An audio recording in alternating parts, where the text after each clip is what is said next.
Assalamualaikum warahmatullahi wabarakatuh. Alhamdulillah alladzi bi ni'matihi tatimmus shalihat. Segala puji bagi Allah yang karena nikmatnya kebaikan, yang karena rahmatnya niat baik hamba dapat terlaksana. Allahumma salli wa sallim ala abdika wa rasulika sayyidina wa maulana Muhammad wa ala alihi wa ashabihi. Amma ba'd. Ibadi fillah, hari ini tanggal 30 Rajab atau tanggal 1 Sya'ban, kita akan masuk ke bulan diangkatnya. Kita akan masuk di tempat, di waktu di mana Rasul Sallallahu Alaihi Wasallam berpuasa, sunnah di dalamnya yang tidak biasa beliau lakukan di bulan-bulan lain. Dan kita diperintahkan untuk mencontoh Nabi Alaihi Wasallam dan meneladani beliau. Laqad kana lakum fi, telah ada bagi kalian di diri Rasul Sallallahu Alaihi Wasallam suri tauladannya. Dan Usama ibn Zaid, beliau mengatakan kepada Nabi alaihi salatu wasallam, "Ya Rasulullah, lam araka tasumu syahran ma tasumu fi sya'ban." Aku belum lihat engkau berpuasa di bulan seperti puasamu di bulan Sya'ban. Yang kalau cerita istri-istri Nabi, mereka mengatakan bahwa Nabi SAW berpuasa di bulan Sya'ban ini kana yasumu kullah. Beliau puasa Sya'ban ini full semuanya. Subhanallah. Kana yasumu Sya'ban illa qalil. Sedikit beliau tidak puasa di bulan. Apa kata Nabi SAW kepada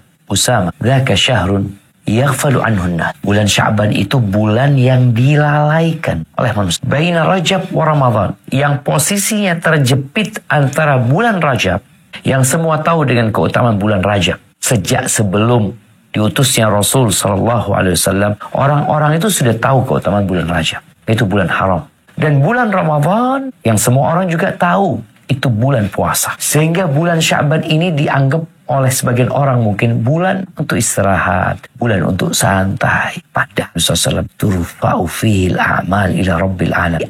Amalan itu menuju kepada Allah, Tuhan semesta alam. Fa uhibbu an yurfa'a amali wa ana shaim. Aku ingin diangkat amalanku dalam kondisi aku berpuasa. Sekarang nggak ada kata terlambat untuk memperbaiki, untuk berubah. Tahun lalu bagaimana kondisi kita di bulan Sya'ban? Apakah kita ingin memperbaiki? Tahun lalu Anda nggak puasa sunnah, keluarga juga nggak puasa sunnah, anak-anak juga nggak puasa sunnah.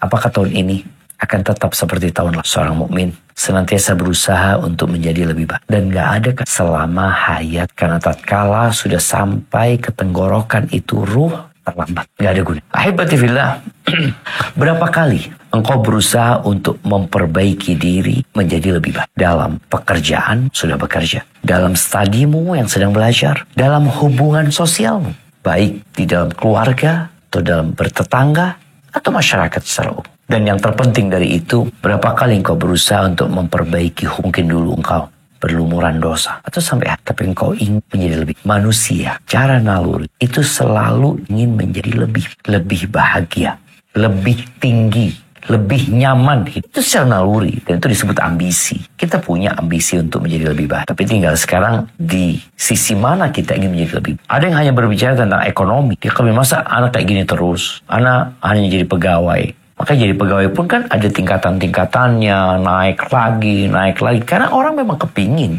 menjadi lebih baik. Namun ada yang ambisi untuk berubah menjadi lebih baik itu ya hanya angan-angan aja, tidak terrealisasi. Ngomong, mimpi di siang bolong. Dan ada pula yang keinginan untuk berubah itu sudah ada sejak lama. Udah berubah, udah mulai lemah punggungnya. Dia nggak berubah karena dia menunda untuk berubah. Alhamdulillah, ketahuilah, berubah menjadi lebih baik perlu ada usaha, perlu ada langkah yang ditempuh. Mungkin sebagian kita sering dengar tentang bagaimana menjadi lebih baik, tips-tipsnya, kiat-kiatnya. Dan yang namanya seorang muslim, dia tahu bahwasanya kehidupan ini sejatinya ujian dari Allah Azza wa Jalla. Dia harus melewati ujian-ujian itu. Dan harapannya dia naik kelas menjadi lebih baik dan terus menjadi lebih baik dengan izin Allah Azza wa Jalla. Maka ada usaha, ada upaya, ada doa, dan ada sabar agar menjadi lebih baik. Kalau kita melihat orang yang ingin memperbaiki diri menjadi baik itu, ada yang akhirnya dia tidak pernah menjadi lebih baik. Apa sebabnya? Karena dia terjebak dalam kumbangan menyalahkan orang lain. Dia jadi kayak gitu karena fulan.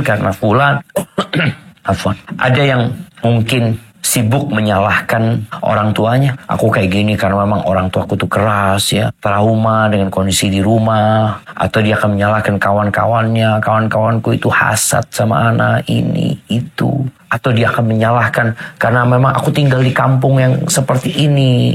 Aku hidup dalam lingkungan yang seperti ini.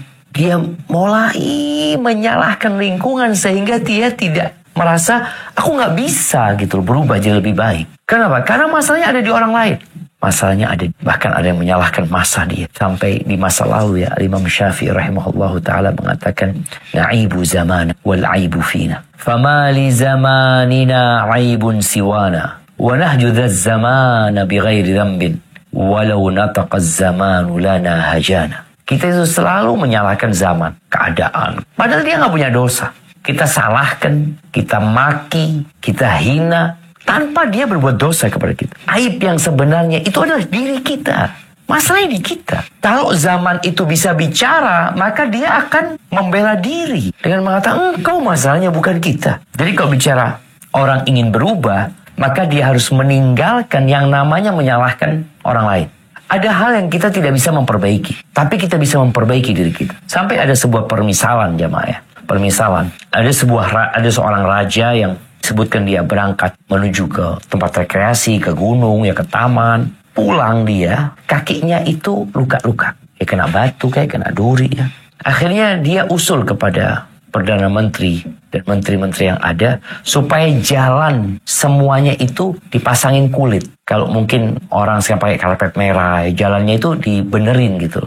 Pakai kulit sehingga enak jalannya raja. Akhirnya sang Perdana Menteri nyampaikan, apa nggak ada solusi lain raja? Apa kata raja? Gimana kalau kulit itu kita letakkan di kakinya raja aja, sehingga selamat raja. Oh gitu. Akhirnya kata mereka ini cerita awal adanya sepatu, sehingga orang pakai sepatu dari kulit itu. Artinya terkadang kita itu hendak memperbaiki yang sebenarnya bukan urusan kita. Kita bisa memperbaiki diri kita. Ini sering terjadi ya. Kadangkala anak ngobrol mobil, banyak jalan-jalan bolong ya. Ini itu sehingga ada kejadian kecelakaan orang sampai mati. Kita sampai berpikir, ya Allah, kalau anak jadi bupatinya, anak akan tambal nih jalan-jalan ini ya. Sebagian orang berpikir seperti itu.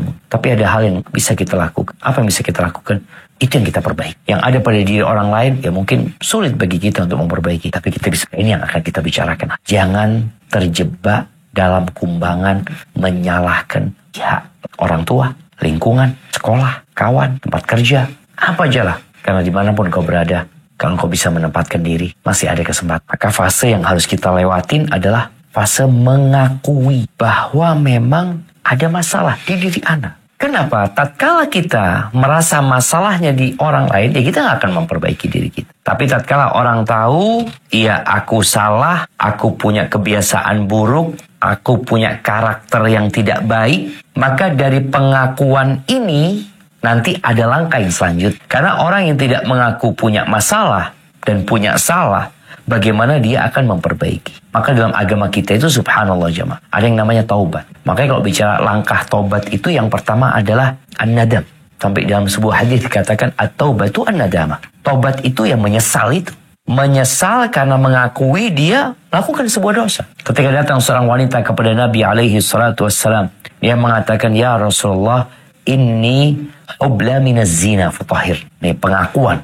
Dia datang kepada Nabi SAW, aku ini hamil dari hasil zina, sucikan aku. Dan ingat, gak ada kata terlambat. Oke, dia sudah hamil, masih ada pintu taubat. Malam yughar, selama ruh belum sampai ke tenggorokan, itu masih ada waktu untuk memperbaiki diri. Dan orang yang bertobat itu seperti orang yang gak punya dosa. Setelah dia bertobat, kemudian dia meninggalkan perbuatan itu dan bertekad untuk tidak mengulangi. Artinya dia ingin berubah menjadi lebih. Di dalam hadis meriwayatkan Imam Bukhari dari Abu Hurairah radhiyallahu taala anhu, dari Nabi sallallahu alaihi wasallam, beliau menceritakan tentang hadis qudsi di mana Allah berfirman, "Adznaba 'abdun dzamban, faqala Allahumma ighfir li dzambi." Seorang hamba telah melakukan perbuatan dosa. Lalu dia berkata, "Allahumma ighfir li dzambi." Ya Allah, ampuni buat aku dosa. Ini fase pengakuan. Aku berbuat dosa, aku minta ampun. Kenapa kita melihat ada manusia yang terjebak dalam kemaksiatan dan terus berbuat dosa? Dikasih tahu nggak mau tahu karena dia tidak mengakui dia berbuat dosa. Ya bagaimana dia akan bertobat? Maka perlu adanya pengakuan. Nih orang mengatakan kepada Allah, Allahumma ghfirli dhanbi. Allah ampuni buat aku. Apa kata Allah Azza wa Jal? Adnaba abdi dhanban. Hambaku terjebak dalam dosa. Fa'alima anna lahu rabban yaghfiru dhanba wa ya'khudhu bidhanbi. Dia mengetahui, dia meyakini bahwa dia memiliki Tuhan yang mengampuni dosa dan juga memberikan hukuman. Sudah. Ini pengakuan dia. Lalu orang ini kembali berbuat. Thumma 'ada fa'adna. Faqala ay rabbi ighfirli dzam. Ketika dia terjebak dalam perbuatan dosa, langsung dia berdoa mengatakan, wahai Rabbku, ampuni buat aku dosaku. Mengakui lagi dia, berbuat dosa lagi. Dia tidak mencari pembenaran, dia tidak menipu, membohongi, dia mengakui dosa. Faqala tabaraka wa ta'ala 'abdi adznaba dzamban. Hambaku terjebak dalam dosa. Fa'alima anna lahu rabban yaghfiru dzamba wa ya'khudhu bihi. Dia tahu dia punya Tuhan yang mengampuni dosa dan memberikan hukuman. Tsumma 'ada fa'athna. Dia kembali lagi berbuat dosa. Lalu kembali dia mengakui, mengatakan, ay rabbi ighfirli dzambi. Wahai Rabbku, ampuni buat aku dosa-dosaku. Ini pengakuan dia yang ketiga. Lalu Allah mengatakan, adznaba abdi dzam, telah berbuat dosa hambaku, dan dia tahu dia punya Tuhan yang memberikan hukuman atas perbuatan dosa atau mengampuni dosa tersebut. Lalu Allah mengatakan, i'mal ma syi'ta faqad ghafartu. Arwahul Bukhari. Silahkan kau beramal semaumu, aku sudah ampuni dosa. Artinya tatkala dia berbuat dosa lalu dia bertobat kembali kepada Allah, Allah akan ampuni. Maka ini langkah awal untuk memperbaiki. Ngaku kalau punya salah. Ngaku kalau dia kasar sama istrinya. Ngaku kalau suka memaki. Ngaku kalau dia temperamen. Ngaku kalau dia itu males. Pengakuan ini menjadi motivasi buat dia. Aku akan memperbaiki gitu. Ini salah semua yang aku lakukan. Aku harus lebih baik. Ahibati fillah. Pengakuan itu sebuah kekuatan dan sebuah keberanian untuk menjadi lebih baik. Baik, setelah engkau mengaku, perlu persiapan. Ada yang dilakukan. Karena ketahuilah nggak ada kata terlambat. Nggak ada kata terlambat selama hayat masih dikandung. Makanya ini cerita Al-Imam Bukhari dalam kitabnya Al-Adabul Mufrad, bahwa Abdullah bin Abbas radhiyallahu anhuma kedatangan seorang laki. Dia mengatakan kepada Abdullah bin Abbas, inni khatabtu mura'atan fa'abat an. Aku melamar seorang wanita, tapi dia nggak mau, lamaranku ditolak. Wa khatabaha ghairi fa'ahab. Lalu dia dilamar oleh laki-laki lain, dia terimalah. Faghirtu 'alaiha faqat. Aku cemburu kepada dia dan aku bunuh. Ini pengakuan. Terus apa persiapan untuk berubah setelah pengakuan? Datang bertanya, bagaimana supaya aku berubah? Maka kita disuruh belajar agar kita bisa berubah jadi lebih baik. Maka dia mengatakan kepada Abdullah bin Abbas, fahalli min taubah. Ini pertanyaan, apakah ada taubat buat aku? Apa kata Abdullah bin Abbas radhiyallahu anhuma, ummuka hayyah, ibumu masih hidup. Qala, karena ibu sudah mati. Maka Abdullah bin Abbas mengatakan, tub ilallah wa taqarrab ilaihi mastata'ta. Bertobatlah engkau kepada Allah dan dekatkan dirimu kepada Allah dengan amal soleh. Mampu. Ini dosa besar dia. Membunuh. Taus, kalau nggak salah, perawi hadis ini bertanya kepada Abdullah bin Abbas, lima sa'altahu an hayati ummi. Iya, ana lupa yang bertanya ini dalam riwayat ini, tapi yang jelas muridnya Abdullah bin Abbas. Kenapa engkau tanya tentang ibunya? Kata Abdullah bin Abbas, inni la a'lamu amalan aqrab ilallah azza wa jalla min birril walidain. Aku nggak tahu sebuah amalan yang lebih mendekatkan hamba kepada Allah daripada berbakti kepada. Maka ditanya tentang hidup atau. Jadi perlu adanya persiapan dengan cara bertanya, menuntut ilmu, datang ke ustadz. Serius lah kok kalau memang mau berubah. Cerita yang membunuh 99 orang. Itu cerita yang terus terulang ya. Karena memang untuk mengingatkan, nggak ada kata terlambat dalam berubah. Jadi lebih baik. Itu orang membunuh 99 orang. Dia ngaku. Maka dia tanya kepada masyarakat agar ditunjukin kepada orang yang alim. Ternyata dikasih tahu orang yang ahli ibadah. Tanyalah kepada orang yang ahli ibadah. Dia mengakui, aku nih sudah membunuh 99 orang. Ahli min taubah. Apakah ada taubat buat aku? Ini orang ahli ibadah. Gak kebayang nih orang udah bunuh 99 orang mau taubat. Kata dia nggak ada tobat buat engkau. Kalau nggak ada tobat ya gimana mau berubah jadi lebih baik? Dia tambah buruk nih, orang ahli ibadah dia bunuh. Jadi 100 orang yang dia bunuh. Lalu dia bertanya kepada masyarakat, kepada orang-orang tentang orang yang dapat memberikan solusi buat dia. Maka ditunjukkan kepada orang yang alim. Disitulah terjadi dialog. Dia mengatakan, aku sudah membunuh 100 orang. Mungkin aku bertobat. Maka kata orang alim, apa yang menghalangimu dari berubah? Jadi pintu tobat terbuka. Namun yang jadi masalah, engkau tinggal di kampung yang buruk. Ini pentingnya kita konsultasi, tanya sama ustadz, agar dia memberikan gambaran tentang apa yang terjadi sama anak. Nih orang bunuh lagi. Oke, dia mengakuin bunuh lagi, bunuh. So, terus dia bunuh sampai 90 orang, 91 orang, 92 sampai 99 plus 100 akhirnya yang dia bunuh.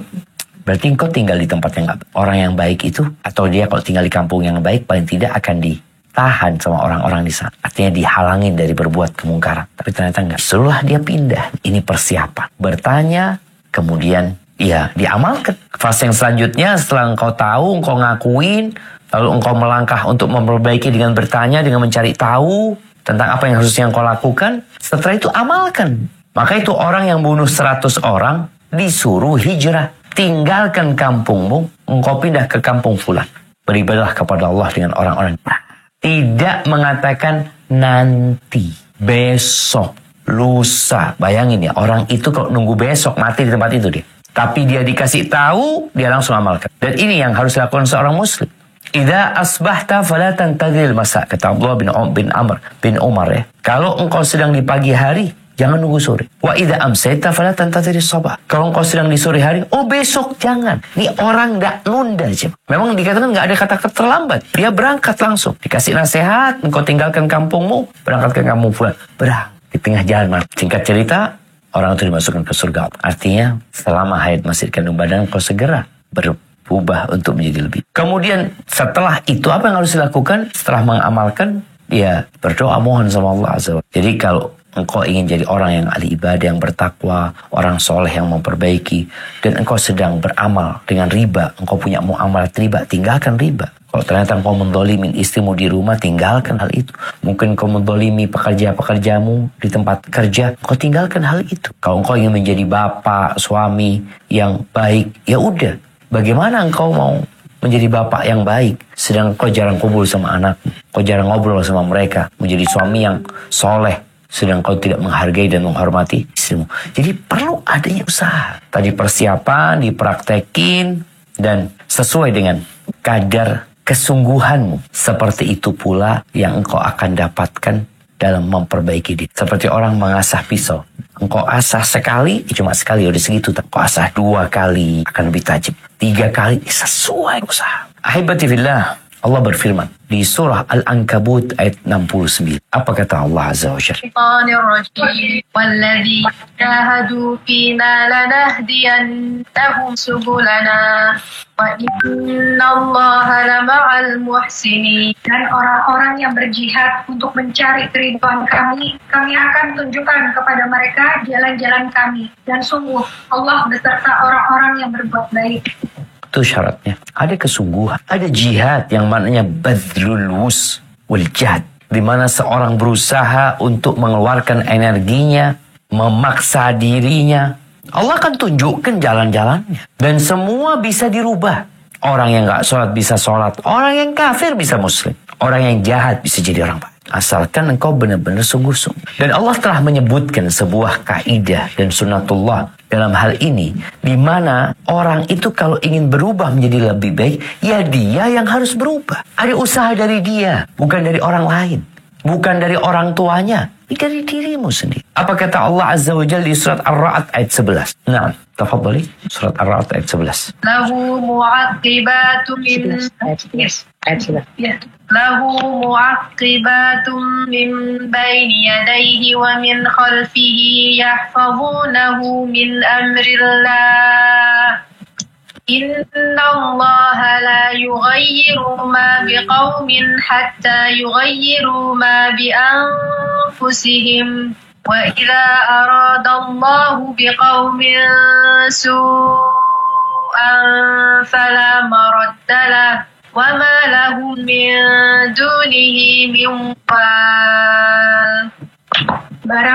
Baginya manusia ada malaikat-malaikat yang selalu menjaganya bergiliran dari depan dan belakangnya. Mereka menjaganya atas perintah Allah. Sesungguhnya Allah tidak akan mengubah keadaan suatu kaum sebelum mereka mengubah keadaan diri mereka sendiri. Dan apabila Allah menghendaki keburukan terhadap suatu kaum, maka tak ada yang dapat menolaknya. Dan dia tidak ada pelindung bagi mereka selain dia. Subhanallah jemaah. Allah menyebutkan Allah tidak akan merubah kondisi suatu kaum. Baik ketika kaum itu berada dalam kenikmatan, mereka dalam kenyamanan, sampai mereka yang berubah. Akhirnya Allah rubah kenikmatan jadi azab. Begitu pula sebaliknya. Allah nggak akan merubah orang itu dari kemaksiatan menuju ketaatan sampai dia yang merubah dirinya. Ada usaha karena tatkala manusia ingin berubah tapi nggak ada usaha, ngaku salah aja enggak, dia tanya aja enggak. Ketika dia ngaku salah, dia bertanya, dia belajar, kemudian dia amalkan, Allah akan rubah. Allah itu tahu dengan apa yang ada di dalam hati kita. Maka kita perlu tunjukkan kalau kita benar-benar. Kemudian ahibati fillah, setelah kita berubah, perlu adanya perawatan. Orang udah jadi baik, perlu dirawat. Subhanallah, kemarin ada yang cerita tentang urusan gigi. Ada orang yang giginya renggang-renggang, atau ada masalah dengan giginya berlapis-lapis. Ada yang maju ke depan. Bagaimana cara supaya gigi itu jadi bagus? Dikawat. Berapa lama dikawat? Oh, terus dikawat. Bisa jadi 1 tahun. Nanti tiap 2 pekan diseretin. Nih, ada maintenance. Ini dalam rangka untuk berubah.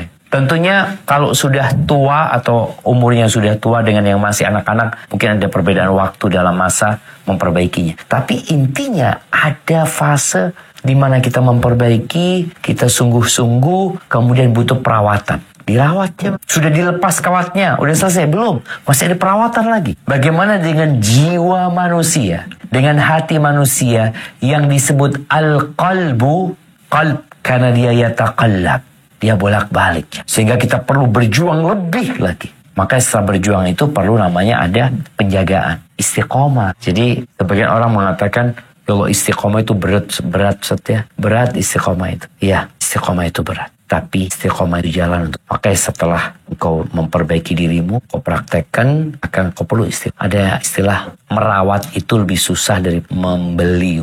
Karena kita sudah beli, tapi harus dirawat. Kalau bicara bunga itu, engkau beli bunga, bisa engkau beli bunga. Taruh ke rumah. Bunga itu bisa layu loh, bisa mati. Tapi bunga itu juga bisa segar. Bunga itu bisa banyak anaknya umpamanya. Apa kata Allah Azza wa Jalla di surat Fussilat ayat 30? Nah. Nahnu awliya'ukum fil hayatid dunya wa fil akhirah walakum fiha ma tashtahi anfusukum walakum fiha ma tad'un.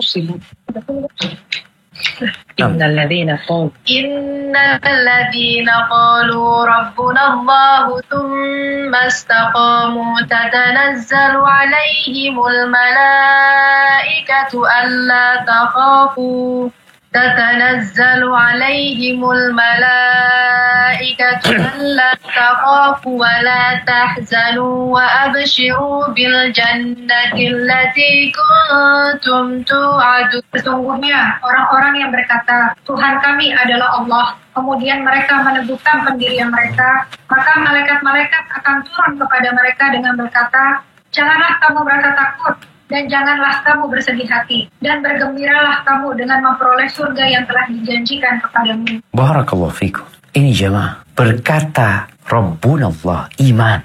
Tsumma istaqamu, kemudian istiqomah. Bukan hanya ngomong doang kami beriman, tapi dari prakteknya kita lihat sholatnya bolong-bolong. Mana istiqomah? Kadang-kala sholat sehari, kadang-kala sehari nggak sholat. Perlu adanya istiqomah kalau engkau ingin berubah. Karena sekali lagi, inna nafsa la'ammaratu. Jiwa manusia itu benar-benar memerintahkan kepada keburu. Tapi tatkala kita istiqamah, malaikat nih, Masya Allah. Bagaimana mereka akan menguatkan keimanan. Jadi dia mudah-mudahan mati husnul khatimah. Di hadis Aisyah radhiyallahu ta'ala anha, Nabi SAW mengatakan, saddidu wa qaribu. Kalian usahakan menepati sasaran. Wa qaribu, dan mendekati. Kalau nggak tepat, paling nggak mendekati. Wa'lamu annahu la yudkhila ahadakum amaluhu jannah. Ketahuilah amalan kalian yang akan memasukkan ke surga. Wa anna ahabbal a'mal ilallahi adwamuha wa in qalla. Dan sesungguhnya amalan yang paling dicintai Allah adalah yang berkesinambungan, yang istiqomah dikerjakan wa in qalla, walaupun sedikit. Maka sekarang yang ingin berubah, tolong perubahan itu dijaga menjadi lebih baik.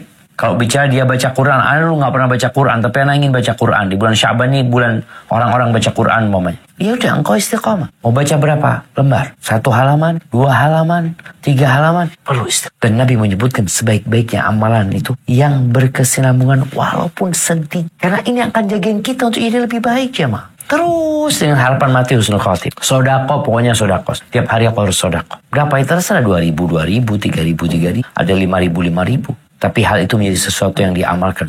Makanya tatkala ada seorang sahabat yang meminta nasihat kepada Nabi SAW, nasihat yang tidak perlu ditanyakan kepada yang lainnya, maka kata Nabi SAW, "Qul amantu billahi tsumma istaqim." Katakan aku beriman kepada Allah, lalu istiqomah kau di atas amalan-amalan, keyakinan-keyakinan. Ahibati fillah. Tapi ketahuilah, tatkala orang ini berubah menjadi lebih baik, hijrah mungkin bahasanya sekarang ya. Kau harus tahu Allah akan memberikan, akan ada perubahan dalam kehidupan. Mungkin hubunganmu sama Allah baik, tapi hubunganmu sama manusia kadang-kala jadi nggak baik. Allah Azza wa Jalla berfirman di surat Al-Ankabut ayat 2 dan 3. Apa kata Allah Azza wa Jalla?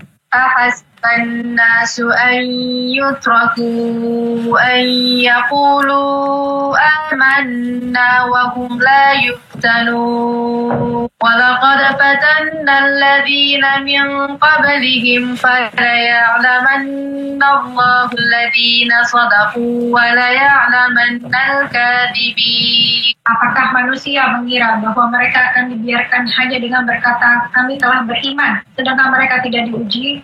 Sungguh kami benar-benar telah menguji orang-orang sebelum mereka. Allah pasti mengetahui orang-orang yang benar dan pasti mengetahui para pendusta. Kita perlu buktikan kepada Allah Azza wa Jalla. Dan Allah perlu kita membuktikan hal itu. Allah akan berikan ujian, tes. Oke, engkau berubah, angkatan beriman, aku ingin menjadi lebih baik, dan engkau sudah jalankan hal itu, maka Allah akan berikan ujian. Tes boleh jadi bentuknya di fisik, penyakit, atau di harta, atau di keluarga, di pekerjaan. Sehingga akan nampak siapa orang-orang yang benar-benar karena Allah dia berubah. Imannya kepada Allah membaja. Sehingga buat dia yang penting Allah ridha. Insya Allah dia selamat. Tapi kalau tidak, ya Allah sebutkan. Kami telah memberikan fitnah, ujian kepada orang-orang sebelum mereka. Sehingga nampak mana yang benar dari keimanannya dan mana yang pura-pura selama ini. Dan yang terakhir jemaah, bicara tidak ada kata terlambat untuk memperbaiki diri. Tapi ingat, jangan menunda-nunda untuk memperbaiki. Karena yang dikhawatirkan tatkala orang menunda-nunda untuk memperbaiki diri. Karena secara fitrah, kita sudah sebutkan di awal tadi, manusia semua ingin berubah. Nggak ada yang ingin terus melakukan itu. Dia tahu dosa yang dia kerjakan, dia tahu susah yang dia lakukan, dia kepingin jadi lebih baik, lebih nyaman. Itu fitrah manusia. Tapi ada yang nunda-nunda sehingga yang terjadi seperti Allah sebutkan di surat Al-Hadid ayat 16. Apa kata Allah Azza wa Jalla? Nah, silakan dibaca. Ayat 16 ya. Alam ya'ladzina amanu an takhsha'a qulubuhum li dzikrillah. Alam ya'ni lilladzina amanu an takhsha'a qulubuhum li dzikrillahi wa ma nazzala minal haqqi Alam ya'ni lilladzina amanu an takhsha'a qulubuhum wa ma nazzala minal haqqi ولا يكونوا كالذين أوتوا الكتاب من قبل فطال عليهم الأمد فقست قلوبهم وكثير minhum fasiqun. Belum tibakah waktunya bagi orang-orang yang beriman untuk secara khusyuk mengingat Allah dan mematuhi kebenaran yang telah diwahyukan kepada mereka. Dan janganlah mereka berlaku seperti orang-orang yang telah menerima kitab, kemudian mereka melalui masa yang panjang sehingga hati mereka menjadi keras dan banyak di antara mereka menjadi orang-orang fasik. Allahu Akbar. Ini akibat menunda-nunda. Apa belum tiba saat? Kapan kau mau berubah? Kapan? Nunggu umur berapa? Sedangkan kita tidak pernah tahu waktu yang tersisa buat kita berapa. Oke, kalau memang engkau umurnya panjang. Aku sudah ngomong waktu SMA aku akan tobat ketika umur 40. Dan kau sampai umur 40. Apakah engkau berubah menjadi lebih baik? Belum tentu. Boleh jadi yang terjadi seperti Allah sebutkan di surat Al-Hadid ini. Faqasat qulubuhum. Hati mereka menjadi keras, jamaah. Mau dikasih nasihat gak dengar. Mau diajak kajian gak mau. Keras hati mereka. Dan kebanyakan mereka menjadi orang-orang fasik sudah. Jadi menunda-nunda ini termasuk bisikan iblis. Jadi kita katakan gak ada kata terlambat, betul. Kapan kau hendak bertobat, waktu itu segera. Allah mengatakan fastabiqul khairat. Berlomba-lomba dalam kebaikan. Wasari'u ila maghfirati min rabbikum. Bersegeralah menuju kepada ampunan dari Rabb kalian. Wa jannatin. Dan surga Allah yang luasnya seluas langit dan bumi. Disediakan buat orang-orang yang Maka dalam proses kita memperbaiki diri, jangan pernah lupa untuk berdoa. Memohon kepada Allah Azza wa Jalla. Allahumma a'inni ala dzikrika wa syukrika wa husni. Dan insya Allah engkau menjadi. Barakallahu fikum. Mungkin itu yang bisa kita kaji pada kesempatan kali ini. Semoga ia memotivasi kita untuk menjadi lebih baik. Dan tidak menunda-nunda menjadi lebih. Anda kembalikan ke moderator, jazakillah. Assalamualaikum warahmatullahi wabarakatuh, Ustaz. Waalaikumsalam warahmatullahi wabarakatuh. Naam, tafadhali. Ini pertanyaan dari Canberra, Ustaz. Pertanyaannya, bagaimanakah cara menghilangkan rasa bersalah karena merasa belum maksimal dalam mendidik anak? Kita selalu berusaha memberikan yang terbaik dengan memberikan hak-hak mereka dalam hal dunia juga pendidikan agama. Namun kita tetap masih merasa kurang. Kita takut itu akan mempengaruhi masa depan mereka. Takut mereka tidak bisa mandiri dan tersesat di masa depan. Mohon pencerahannya Ustaz. Jazakallahu khairan. Masya Allah, barakallahu fiik. Nah, yang pertama bagi para orang tua. Allah Azza wa Jalla mengatakan, Ya ayyuhalladzina amanu qu anfusakum wa ahli. Wahai orang-orang beriman, jagalah diri kalian dan keluarga kalian dari api. Kita diperintahkan. Nabi SAW mengatakan, Kullukum ra'in wa kullukum mas'ulun an ra'iyat. Setiap kalian adalah pemimpin. Dan setiap kalian akan dimintain pertanggungjawaban atas apa yang diapit. Berkaitan dengan orang tua, bagaimana menghilangkan perasaan bersalah? Itu pertanyaan. Yang pertama, masa depan anak-anak kita. Bagaimana kondisi ekonomi mereka? Bagaimana kondisi iman mereka? Bagaimana kondisi sosial mereka? Tidak sedikit anak-anak yang berada di penjara. Maka dilihat orang tua, kalau memang itu bentuk, itu gara-gara orang tua yang tidak bertanggung jawab, yang kau hendaklah memperbaiki diri. Dan mungkin saja itu terjadi. Dan dalam hal ini, kalau bicara tadi sudah maksimal, ya sudah selesai. Tapi nanti pada hari kiamat akan ditampakkan apakah kita sudah maksimal atau kita pura-pura maksimal. Allah mengatakan fattaqullaha mastata'tum. Bertakwalah kepada Allah sesuai dengan kemampuan. Barakallahu fikum. Nah. Assalamualaikum Ustaz. Pertanyaan dari Perth. Waalaikumsalam warahmatullahi wabarakatuh. Naam, tafadhali. Assalamualaikum warahmatullahi wabarakatuh Ustaz. Pertanyaannya mungkin agak sedikit menyimpang dari topik ya. Bolehkah kita membadalkan keluarga yang masih hidup dengan alasan beliau ini sakit? Gimana? Membadalkan untuk umroh. Badal umroh keluarga yang masih hidup. Iya, dengan alasan? Beliau sakit. Iya.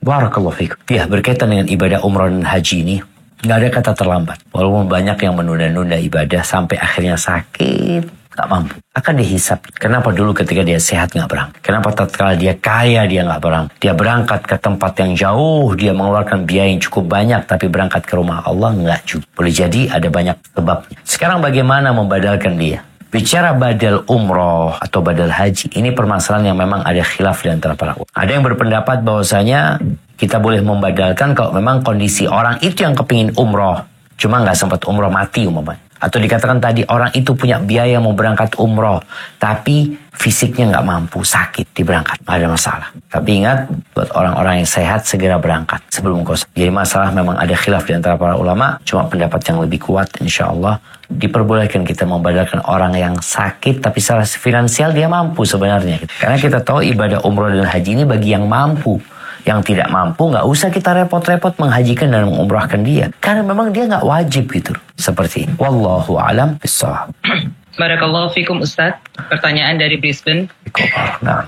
Tadi Ustaz sebutkan bahwa ketika ada orang yang mengaku membunuh wanita tersebut, tidak ditegakkan kisos, melainkan malah ditanya apakah ibunya masih hidup. Apakah jika seseorang yang bersalah dan sudah bertobat atau mengaku, berarti kewajiban kisosnya tidak berlaku? Jazakumullah khairan Ustaz. Masya Allah. Nah, iya. Di cerita itu tidak ceritakan hukum kisos. Karena boleh jadi pihak keluarganya memaafkan. Atau pihak keluarganya meminta fidyi. Karena kita tahu dalam agama Islam ini, ketika seorang membunuh, Allah mengatakan walakum fil qisasi hayatun ya ulil. Ada kehidupan dengan ditegakkannya. Tapi penegakan kisos itu ada syarat dan ketentuan. Maka kata Allah, faman ufiya lahu min akhihi syai'un fattiba'un bil ma'ruf wa ada'un ilahi bi ihsan. Barang siapa yang dimaafkan oleh keluarganya, bayar diyahnya kepada keluarga yang dibunuh anaknya atau saudaranya, seperti itu. Jadi jelas Abdullah bin Abbas tidak menanyakan kenapa kok nggak dikisos gitu. Karena di dalam hukum agama memang ada pilihan dari pihak keluarga. Dia boleh memaafkan, dia boleh menuntut kisos. Dia boleh memaafkan tanpa meminta dia juga boleh memaafkan dengan menuntut dia. Seperti itu. Wallahu a'lam. Nah, Sydney. Warahmatullahi wabarakatuh, Ustaz. Waalaikumsalam warahmatullahi wabarakatuh. Ahlan wa sahlan. Naam, tafadhali. Ini masalah potong kuku, Ustaz. Tadi saya ada kiriman, nggak ada lagi ngeliat ini sosial media. Katanya yang disunahkan buat potong kuku itu hari Senin, hari Kamis, dan hari Jumat. Terus di situ dibilang juga kalau motong kuku hari Selasa, saya kurang pasti ya, susahkan rezekinya. Kalau hari Sabtu disusahkan jodohnya. Pokoknya kalau hari lain itu maksudnya ada ininya, ada tidak baiknya, banyak kemudorotannya. Itu ada hadisnya, apa ada kebetulannya gimana, Ustaz? Masya Allah. Ya, seorang muslim sebelum dia beramal, maka dia perlu memastikan amalan yang hendak dia. Allah mengatakan fa'lam annahu la ilaha illallah astaghfir. Imam Bukhari menyebutkan bab al-ilmu qabla al-qawli wal ilmu, sebelum berbicara dan seberamal. Ini hal yang harus dilakukan. Makanya jazakillah kepada yang bertanya itu, apakah ada hadis khusus yang berkaitan dengan memotong kuku? Apakah itu di hari Jumat umpamanya dianjurkan ketika kita mau berangkat sholat Jumat, atau di hari lainnya? Wallahu a'lam bishawab. Ana nggak pernah dapatkan hadis khusus tentang memotong kuku. Kalau di hari Jumat atau hari Selasa nanti rizkinya bisa sempit atau jodohnya bisa ini, maka perlu dipastikan. Boleh jadi itu hadis-hadis palsu yang disebarkan seorang.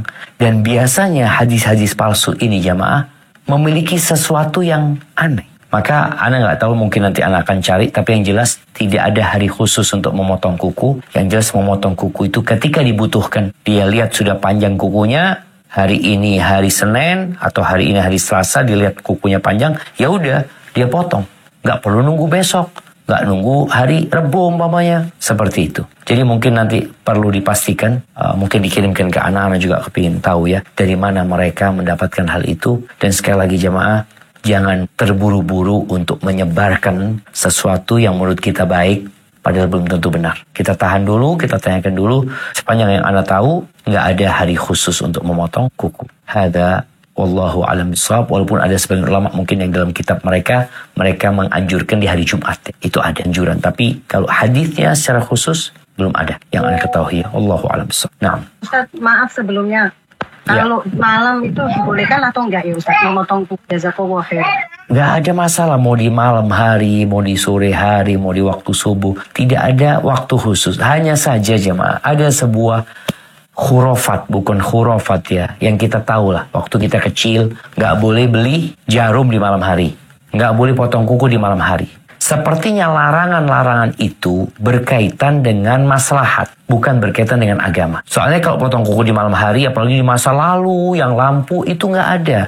Takut melukain. Beli jarum di malam hari juga takut kena. Hanya saja bahasa mereka kadang-kala dibungkus dengan bahasa khurafat, yaitu bahasa yang nakut-nakutin. Kalau ini bisa seperti ini.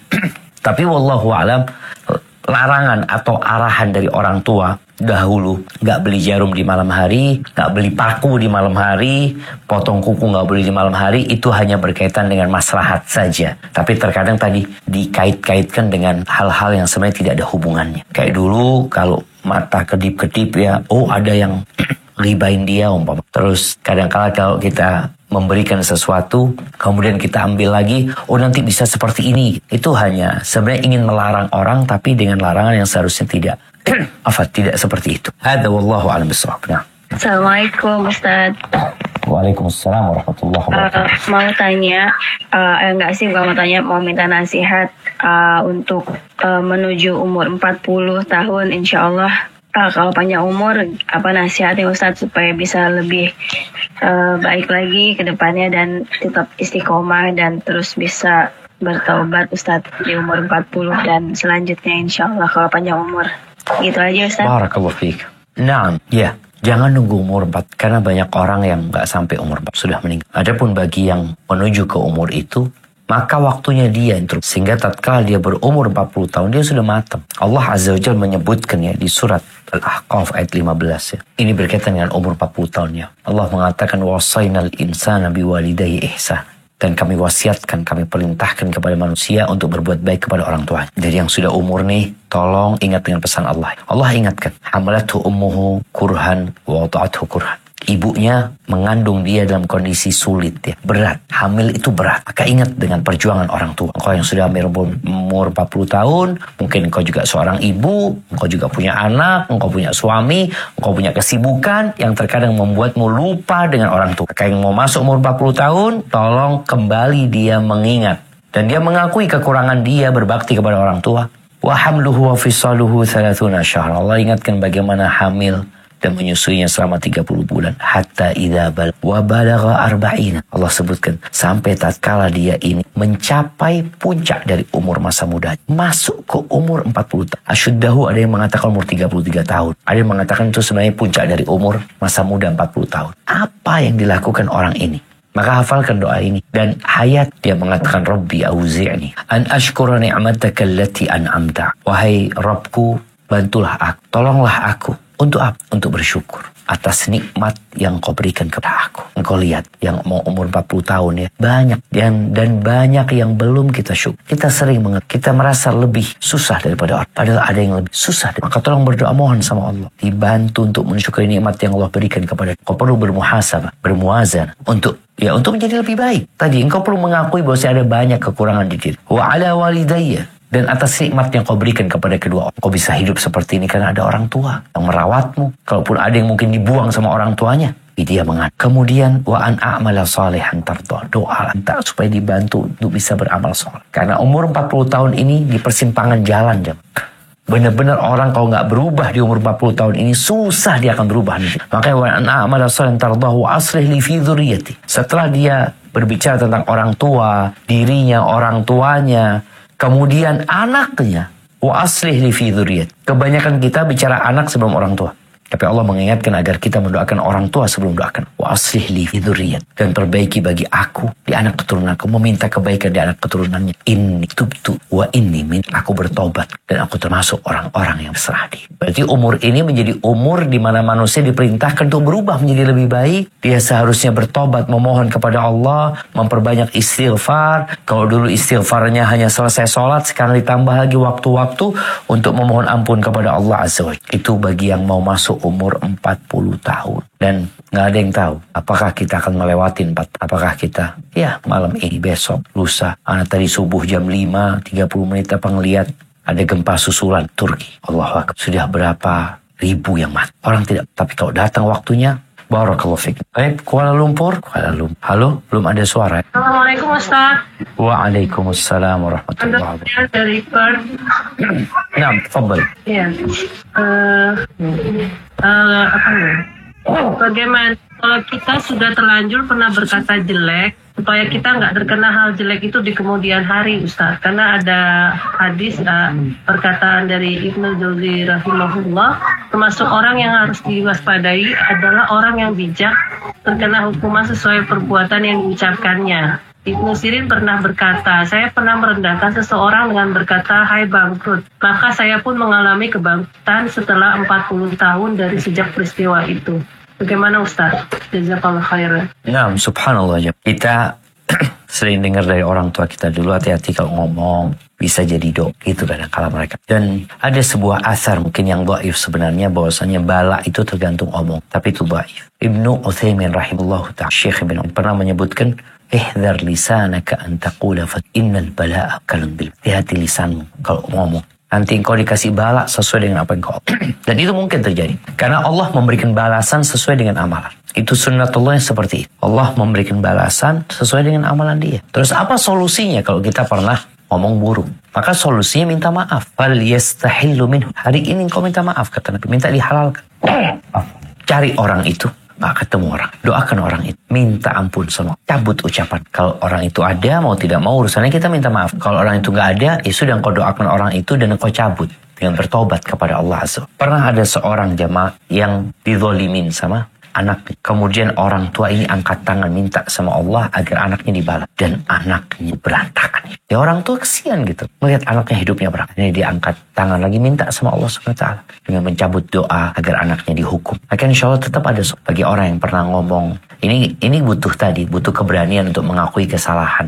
Ketika engkau sudah ngaku itu salah yang kau ucapkan dan tidak baik, engkau cari orang itu, engkau minta harapan. Iya. Orang itu memaafkan dan kau selamat dari hukuman dari Allah SWT. Ada, wallahu a'lam. Barakallah Ustaz, ini dari Brisbane. Siap.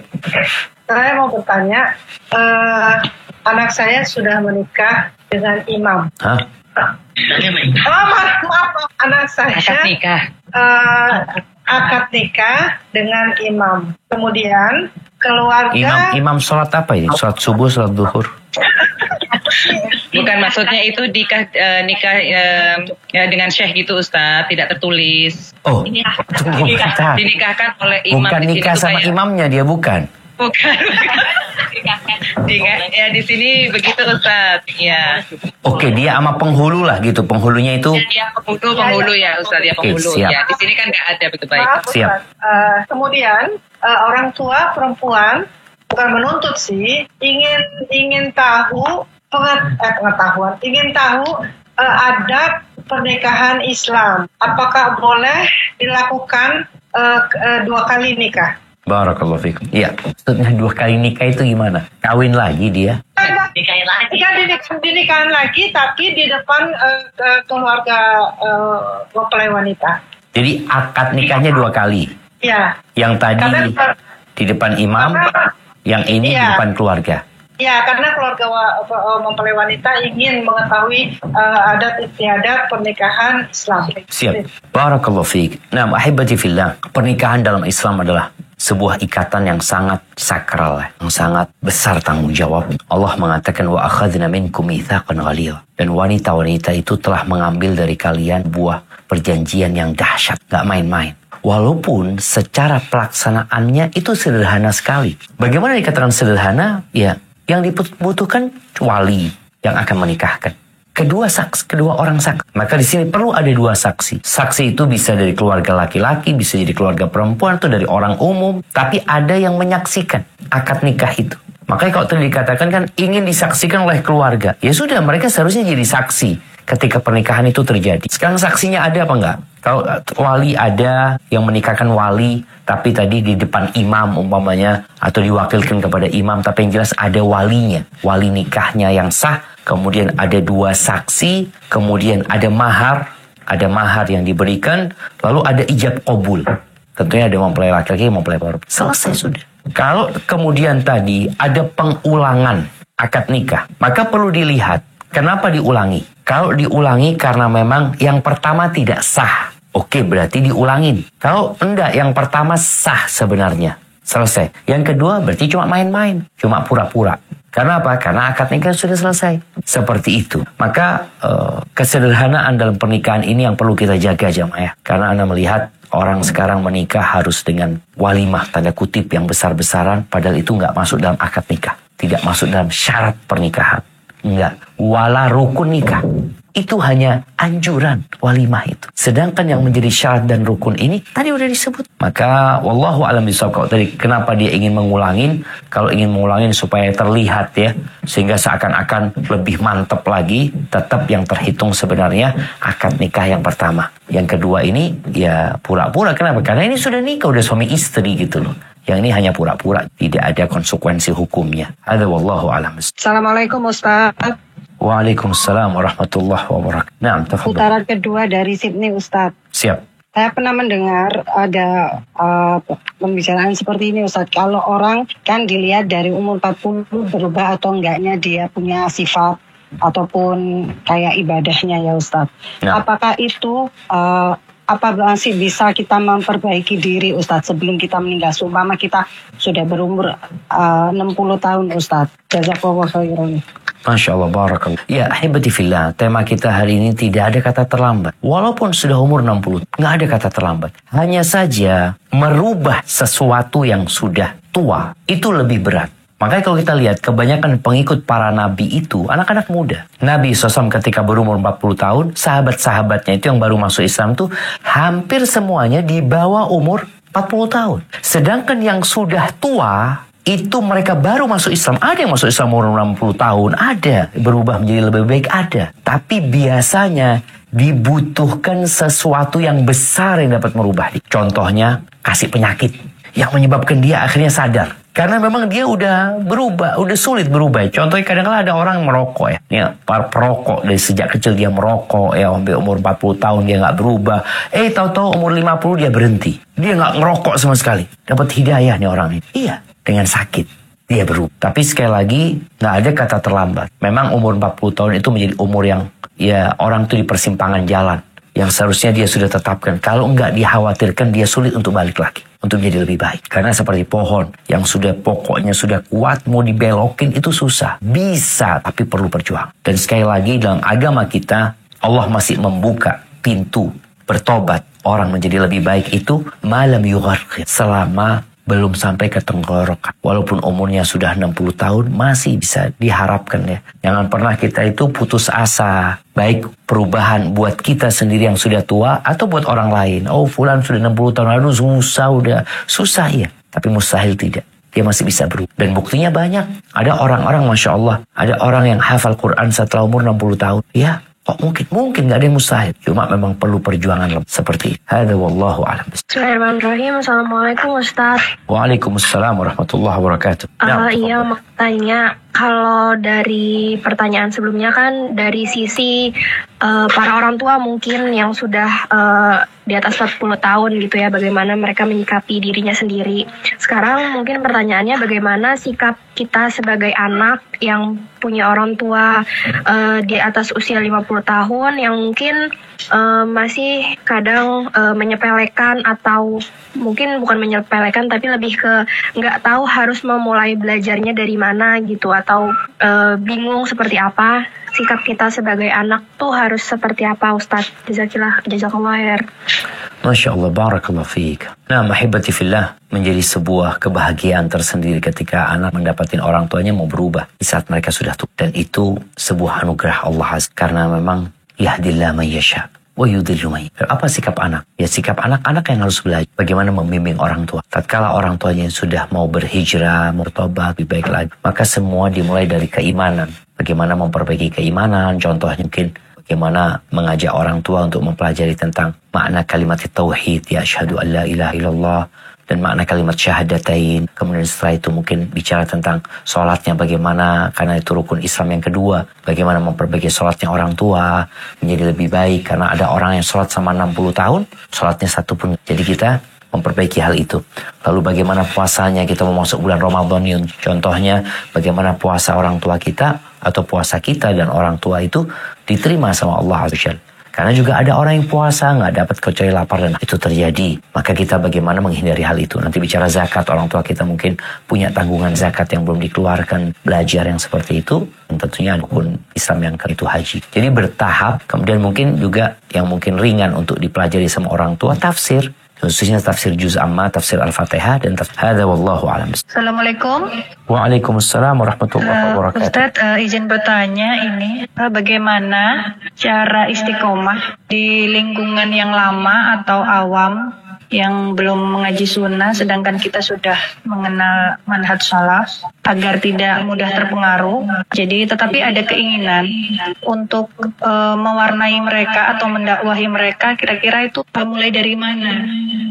Tapi sedangkan kita tuh tidak bisa langsung meninggalkan lingkungan tersebut karena lokasi tempat tinggal atau di sekolah yang sama, dan untuk menghindari teman-teman yang awam itu juga sulit, soalnya kan kalau misalnya kita setiap hari bertemu gitu, Cuman ada kekhawatiran kalau diajak ke pemahaman yang lama gitu. Masya Allah. Terima kasih Ustadz. Ya. Nah, ahibati fillah, hidup dan istiqamah di atas agama Allah di tengah-tengah masyarakat yang istiqamah, maka berbeda dengan hidup di masa dan tempat yang penuh dengan fitnah. Makanya kenapa Nabi SAW menyebutkan ya, bahwa di belakang kalian ada hari-hari yang penuh kesabaran. Al-qabid ala dini kal-qabid ala jamr. Orang berpegang teguh dengan agamanya seperti memegang bara. Sakit. Terus apa yang harus dilakukan?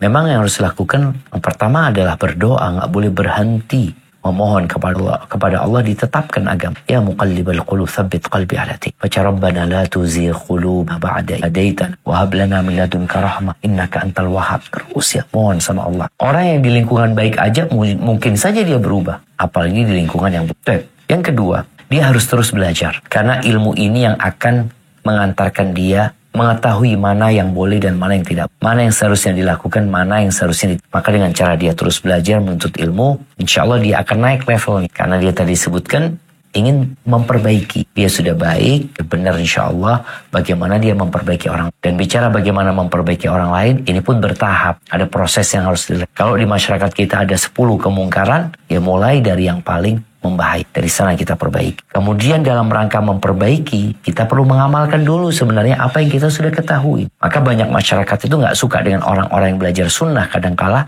karena mereka hanya pandai berdalil, pandai berdakwah, tapi tidak pandai mengamalkan sebagian. Maka mungkin tadi berusaha engkau untuk menunjukkan bahwasanya Islam itu indah, sunnah itu indah. Ajarkan kepada mereka hal itu. Bicara bagaimana menghindari supaya kita tidak terpengaruh, yang kau harus menjadi yang mewarnai. Ketika di majelis, ketemu sama mereka, yang kau ketika pembicaraan mereka kepada arah yang tidak baik dan benar, disinilah tugasmu untuk mengarahkan kembali kepada sambil juga mendoakan mereka. Ini ketika orang tetap ingin bertahan di sana.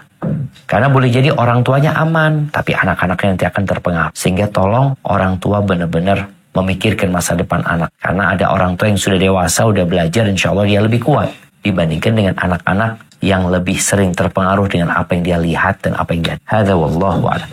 Ustaz, untuk putaran ketiga gimana Ustaz? Wallahu kayaknya tidak bisa Kak Evi.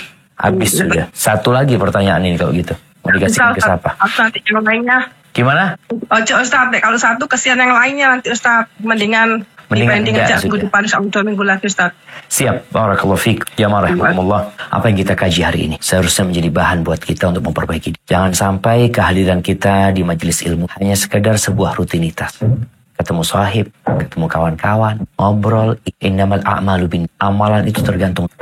Kam min amalin saghir. Berapa banyak amalan yang remeh menjadi besar, menjadi agung, dan sebaliknya kam min amali kabirin saghiru. Amalan besar itu jadi remeh gara-gara. Maka semoga kajian kita hari ini benar-benar menjadi bahan buat kita untuk memperbaiki. Ajak orang lain untuk memperbaiki. Dan terus kita berusaha untuk bermuhasabah. Karena muhasabah itu membuat kita menjadi lebih baik insya Allah. Dan insya Allah kita akan masuk ke bulan Sya'ban. Bulan diangkatnya. Tolong mulai hari ini gini. Bulan Sya'ban ini aku mau puasa berapa hari. Dan yang kedua, bulan Sya'ban ini juga disebut Syahrul Qurra. Bulannya orang-orang yang membaca Al-Quran. Bagaimana Qais bin Amr atau Amr bin Qais Al-Mulai, kalau masuk bulan Sya'ban, tokonya dia tutup. Dia fokus baca Quran. Sebagai bentuk persiapan untuk masuk ke bulan Ramadan. Allahumma ballighna Ramadan. Itu yang dapat Anda sampaikan. Kurang lebihnya mohon maaf. Subhanakallahumma wa bihamdika asyhadu an la ilaha illa anta astaghfiruka wa atubu ilaik. Wassalamualaikum warahmatullahi. Segera download Quran Tadabbur